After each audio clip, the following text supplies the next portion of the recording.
समस्त मिथिलावासी के प्रणाम करै छी। हम एकटा समदाउन गीत लऽ के अयलहुँ हेँ। आशा करै छी जे नीक लागत। अरुआनि रोपल मरुआनि रोपल, रोपल तुलसी के गाछ। सीता बेटी सासुर जयती, सासुर जयती के देत तुलसी के साँझ, के देत तुलसी के साँझ।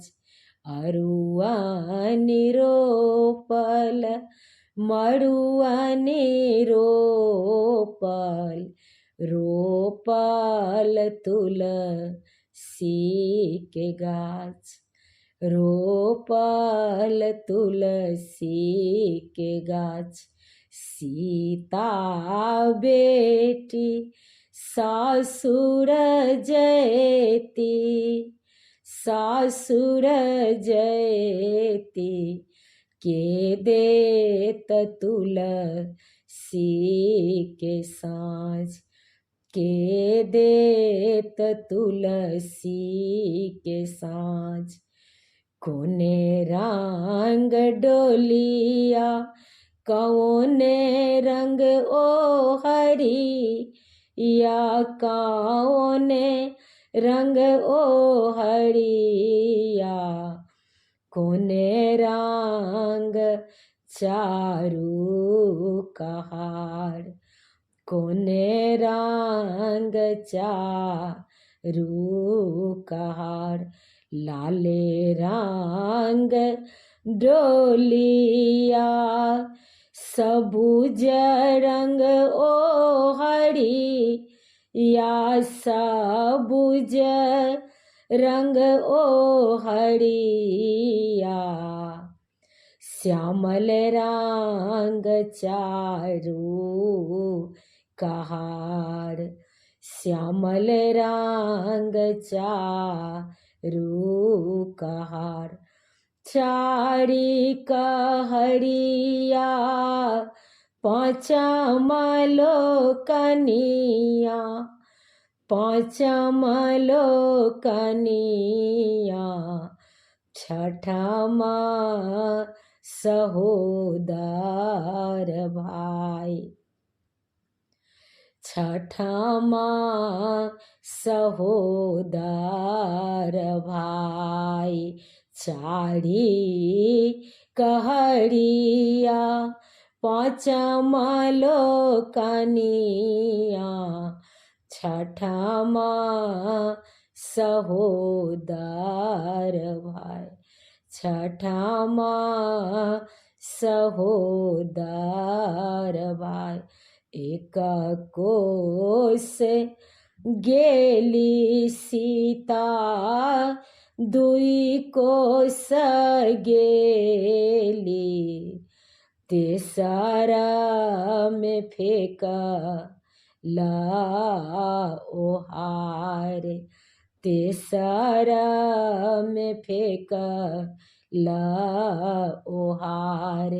एक कोस गेली सीता, दुई कोस गेली, तेसरा में फेंकला ओहार, तेसरा में फेंकला ओहार।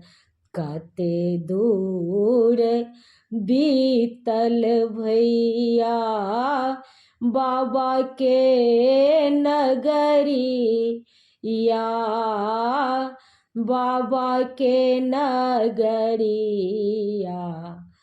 कते दूर अछि ससुरार, कते दूर अछि ससुरार।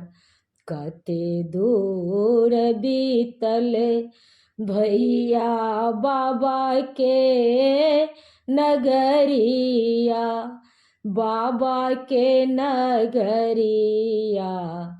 कते दूर अछि ससुरार, बड़ी दूर बीतल बहिनी बाबा के नगरिया, बाबा के नगरिया।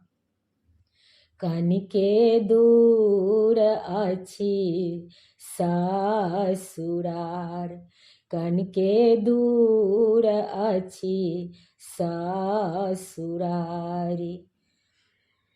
घुरी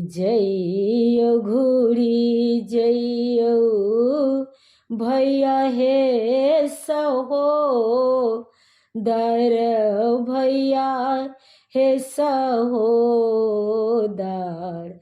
आमा के कह बनी बुझाई, आमा के कह बनी बुझाई।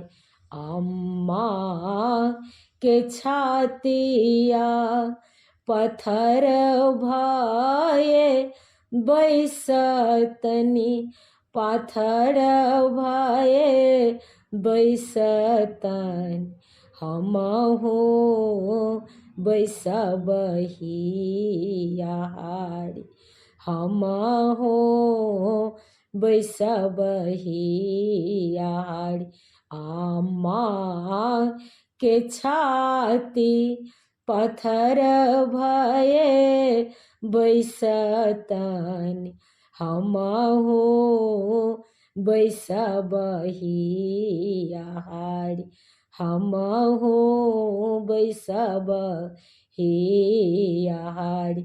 अरुआनी रोपल, मरुआनी रोपल, रोपल तुलसी के गाछ, रोपल तुलसी के गाछ।